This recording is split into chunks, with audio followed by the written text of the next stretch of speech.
കർത്താവിൻ്റെ പരിശുദ്ധമായ നാമം വാഴ്ത്തപ്പെടുമാറാകട്ടെ. അനുഗ്രഹീതമായ ഈ നല്ല പ്രഭാതത്തിനായിട്ട് കർത്താവിന് സ്തോത്രം ചെയ്യുന്നു. ഈ പ്രഭാത സന്ദേശം കേൾക്കുന്ന എല്ലാ പ്രിയപ്പെട്ടവർക്കും വീണ്ടും വരുന്നവനായ ക്രിസ്തയേശുവിൻ്റെ ധന്യമുള്ള നാമത്തിൽ എൻ്റെ പ്രഭാത വന്ദനങ്ങളെ ഈ നിമിഷം ഓർപ്പിക്കുകയാണ്. പ്രാർത്ഥനയോടും ദൈവാശ്രയത്തോടും കൂടെ ഈ സന്ദേശത്തിലേക്ക് നിങ്ങളുടെ ശ്രദ്ധയെ തിരിക്കുന്നു.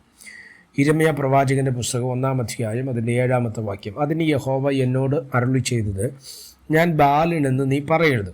ഞാൻ നിന്നെ അയക്കുന്ന ഏവരുടെയും അടുക്കൽ നീ പോകുകയും ഞാൻ നിന്നോട് കൽപ്പിക്കുന്നൊക്കെയും സംസാരിക്കുകയും വേണം. നീ അവരെ ഭയപ്പെടരുത്.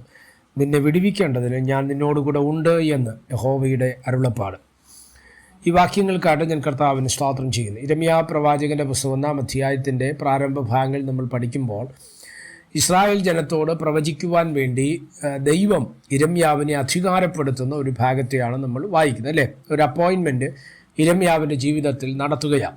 ഇവിടെ നമ്മൾ ശ്രദ്ധിച്ചേ, യിരെമ്യാവിനോട് ദൈവം പറയുന്നുണ്ട്, ഞാൻ നിന്നെ ഉദരത്തിൽ വെച്ച് ഞാൻ നിന്നെ കണ്ടു, ജാതികളുടെ പ്രവാചകനായിട്ട് ഞാൻ നിന്നെ നിയമിച്ചിരിക്കുന്നൊക്കെ പറയുന്നുണ്ട്. എന്നാൽ യിരെമ്യാവ് പറയുന്ന ഒരു എക്സ്ക്യൂസാണ്, ഞാൻ ബാലനാണ്, എന്നെക്കൊണ്ട് കഴിയത്തില്ല എന്ന് പറയുന്ന ഒരു എക്സ്ക്യൂസ് അവിടെ പറയുകയാണ്. എന്നാൽ ദൈവം പറയുന്നു, സ്തോത്രം, നീ ബാലനെന്ന് നീ എന്ത് ചെയ്യരുത്, പറയരുത്. ഞാൻ നിന്നെ അയക്കുന്ന ഏവരുടെയും അടുക്കൽ നീ പോകുകയും ഞാൻ നിന്നോട് കൽപ്പിക്കുന്നൊക്കെ സംസാരിക്കുകയും വേണം. നീ അവരെ ഭയപ്പെടരുത്. എന്നെ ശ്രദ്ധിക്കുന്ന പ്രിയമുള്ളവരെ, ഇന്ന് പ്രഭാതത്തിൽ ഈ ചിന്ത നിങ്ങളുടെ ഹൃദയത്തിലേക്ക് ഈ ചിന്തകൾ കൈമാറുമ്പോൾ ഒരു കാര്യം നമ്മൾ മനസ്സിലാക്കുക. പലപ്പോഴും നമ്മൾ ദൈവത്തിന് വേണ്ടിയോ ദൈവ പദ്ധതികൾക്ക് വേണ്ടിയോ നമ്മൾ പ്രവർത്തിക്കുമ്പോൾ നമ്മൾ പലപ്പോഴും സാഹചര്യങ്ങളെ നോക്കിയാണ് നമ്മൾ എന്ത് ചെയ്യുന്നത്, കാര്യങ്ങൾ ക്രമീകരിക്കുന്നത്, അല്ലേ? അവസ്ഥ ഇന്നതാണ്, സാഹചര്യം ഇന്നതാണ്, അതുകൊണ്ട് എനിക്ക് കഴിയുന്നില്ല, ഇല്ലെങ്കിൽ ഞാൻ ബാലനാണ്, ഇല്ലെങ്കിൽ എനിക്ക് വേറെ എന്തെങ്കിലും ചിലപ്പോൾ സാമ്പത്തിക പ്രശ്നമോ ഇല്ലെങ്കിൽ ശാരീരിക പ്രശ്നമോ ഇല്ലെങ്കിൽ മറ്റ് ഏതെങ്കിലും ഒഴിവ് കഴിവുകൾ നമ്മൾ പലപ്പോഴും എന്ത് ചെയ്യാറുണ്ട്, പറയാറുണ്ട്. എന്നെ ശ്രദ്ധിക്കുന്ന പ്രിയമുള്ളവരോട് ഞാൻ പറയുക, ഇവിടെ യിരെമ്യാവ് പറഞ്ഞത് ഞാൻ ബാലൻ എന്നുള്ള ഒരു ഒഴിവ് കഴിവാണ് ദൈവത്തോട് യിരെമ്യാവ് പറയുവാൻ തക്കവണ്ണം ഇവിടെ വന്നത്. എന്നാൽ ദൈവം പറയുന്നുണ്ട്, ഞാൻ നിന്നെ അയക്കുകയാണ്.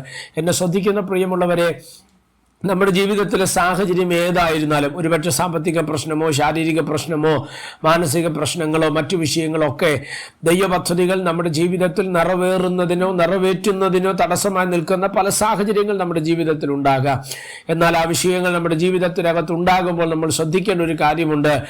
ഇതൊന്നും നോക്കാതെ നമ്മളെ അവിടേക്ക് അയക്കുന്ന, ഇല്ലെങ്കിൽ ആ ഒരു ദൈവ പദ്ധതിയെ നിർവഹിക്കാനും ദൈവ പദ്ധതിയെ പൂർത്തീകരിക്കുവാനും അയക്കുന്ന ഒരു ദൈവകരം നമ്മുടെ പുറകിലുണ്ട് എന്നുള്ളത് നമ്മൾ തിരിച്ചറിയണം.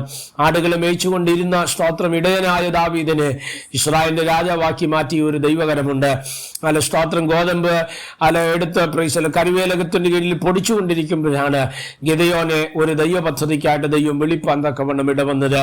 ക്രിസ്ത്യാനികളെ മുഴുവൻ ഉപദ്രവിക്കുവാൻ തക്കവണ്ണം പുരോഹിതന്റെ കയ്യിൽ നിന്ന് അധികാരപത്രവും വാങ്ങിക്കൊണ്ട് സ്തോത്രം പുറപ്പെട്ടു വരുന്ന പൗലൂസിന് ഇല്ലെങ്കിൽ ശൗലിനെ ദമസ്കോസിന്റെ പടിവാതിൽക്കൽ വെച്ച് ദൈവ നിർവഹണത്തിന് ദൈവപ്രവർത്തിക്കായിട്ട് അവനെ അവിടെ വെച്ച് തിരഞ്ഞെടുക്കുകയാണ് ചെയ്തത്. അതിന്റെ അർത്ഥം, എന്നെ ശ്രദ്ധിക്കുന്ന പ്രിയമുള്ളവരോട് ഞാൻ പറയാം, ദൈവം നമ്മളെ അയക്കുമ്പോൾ, ദൈവം നമ്മളെ വിളിക്കുമ്പോൾ, ദൈവം നമ്മളെ തിരഞ്ഞെടുക്കുമ്പോൾ ഈ വിധ സാഹചര്യങ്ങളൊന്നും അതൊരു വിഷയമല്ല.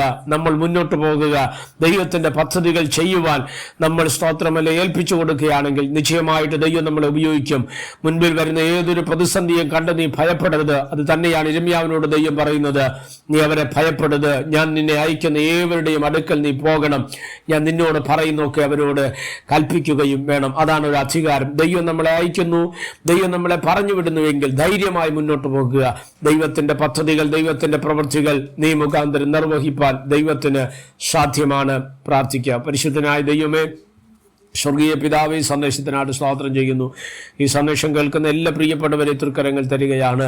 അവിടെ നിന്ന് ചിറകടി മറയ്ക്കുകയും സഹായിക്കുകയും അനുഗ്രഹിക്കുകയും ചെയ്യേണ്ടതിനായി പ്രാർത്ഥിക്കുന്നു. ഈ സന്ദേശം അനേകർക്ക് അനുഗ്രഹമാകണം, അനേകായിരങ്ങൾക്ക് അത് പ്രയോജനപ്പെടുവാൻ സ്വർഗമിടവരുത്തിയാട്ട് എല്ലാ മഹത്വം കർത്താവിന് യേശു കർത്താവിൻ്റെ നാമത്തിൽ പ്രാർത്ഥനകളെ കേൾക്കണം. സ്വർഗീയ നല്ല പിതാവേ, ആമേൻ. എല്ലാവരെയും ദൈവം അനുഗ്രഹിക്കട്ടെ. God bless you.